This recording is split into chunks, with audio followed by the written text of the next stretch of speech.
I was very excited and hopeful, but my dad, laughed at me that I'm still young and gullible, and the police, of course, is going to repress these protests like they've always been doing. And then 25th happened, and he was on the street with everyone else, of course. The event for that day, for the protest of the 25th of January, was a Facebook page.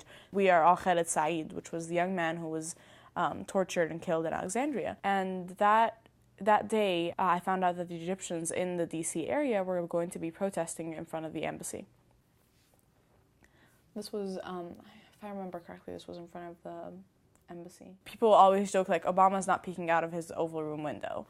I think he was. Not technically, but I think our voice was heard. We were all over the news here. We were all over news internationally. I was also interviewed with Voice of America at their studio, but also we were featured in the Egyptian government-owned newspaper.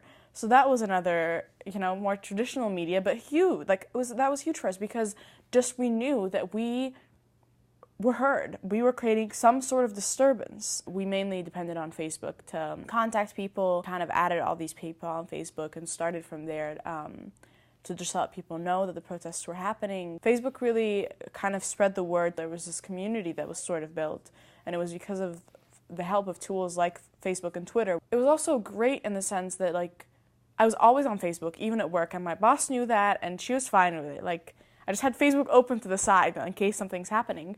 So ABC contacted me, and within 45 minutes, they were at the office, at the NGO in Farragut, to interview me.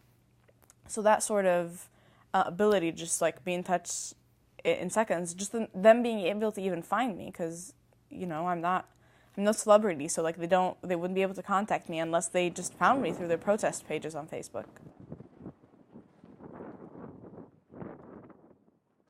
I just started using Twitter in December of 2011 because my dad kept nagging and telling me how great it was and how it was much easier in terms of following what was happening because you can just add all these activists who are on the streets in Egypt all the time, or even political analysts, not just activists, and kind of be in a groove the entire time. So Twitter has become for me more of a tool of staying in touch with Egypt rather than a tool of organizing. Stay in touch in the sense of know what was going on, go here, don't go to this area, the police are killing people here. When Egypt cut off all communications on the 27th of January, I was here, all my family and friends were back in Egypt, and I had no idea what was going on, except through a CNN correspondent who had a British phone in Cairo and was tweeting through it. Having that assurance, things are okay, people are safe, nothing, no fire has happened, just these really tiny, short, blurbs. It's okay, they're fine. The embassy here was celebrating on January 25th while we were protesting outside the embassy because the revolution has not yet been successful. It has been successful in only one of the many demands, which was that Mubarak step down.